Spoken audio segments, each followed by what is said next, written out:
টানটান উত্তেজনার মধ্যেই ওমানের মধ্যস্থতায় মুখোমুখি বসল ইরান ও যুক্তরাষ্ট্র। ৬ জানুয়ারি মাস্কাটে দুই দেশের প্রতিনিধি দল পরোক্ষ আলোচনায় অংশ নেয়, যা মধ্যপ্রাচ্যের রাজনীতিতে নতুন সমীকরণের ইঙ্গিত দিচ্ছে। ইরানি সংবাদ মাধ্যম সূত্রে জানা যায়, আব্বাস আরাকচি ওমানের মাধ্যমে একটি প্রাথমিক পরিকল্পনা মার্কিন প্রতিনিধি দলের কাছে পাঠান। বৈঠকে ইরানের আলোচনা করা হয়, যেখানে ব্যালিস্টিক ক্ষেপণাস্ত্র, প্রক্সি বাহিনী এবং অভ্যন্তরীণ অস্থিরতার মতো বিষয় বাইরে রাখা হয়। অন্যদিকে যুক্তরাষ্ট্র চেয়েছিল আলোচনায় ব্যালিস্টিক ক্ষেপণাস্ত্র, সশস্ত্র প্রক্সি এবং সাম্প্রতিক বিক্ষোভ দমন সম্পর্কিত বিষয়ও অন্তর্ভুক্ত হোক।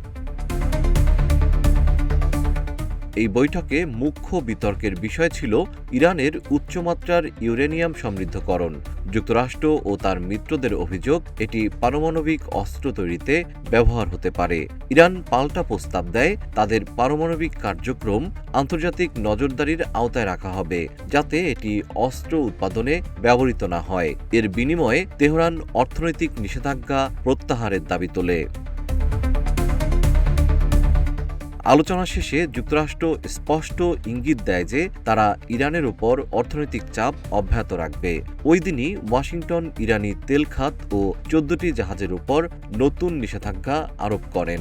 মার্কিন পররাষ্ট্র দপ্তর এক বিবৃতিতে জানায়, ইরানি সরকার বিশ্বজুড়ে অস্থিতিশীল কর্মকাণ্ডে অর্থায়ন অব্যাহত রেখেছে এবং দেশের ভেতর দমনপীড়ন বাড়িয়েছে। তাদের উচিত জনগণের কল্যাণ ও ভাঙাচোরা অবকাঠামোয় বিনিয়োগ করা।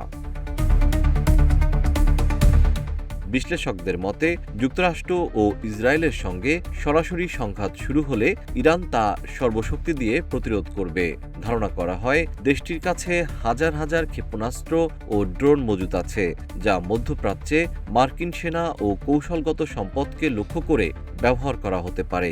এছাড়া ইরান পুরো অঞ্চল জুড়ে একটি বিস্তৃত প্রক্সি নেটওয়ার্ক গড়ে তুলেছে, ফলে ইসরায়েল ও যুক্তরাষ্ট্রের ঘাঁটিতে একযোগে আঘাত হানার সম্ভাবনাও উড়িয়ে দিচ্ছেন না বিশেষজ্ঞরা।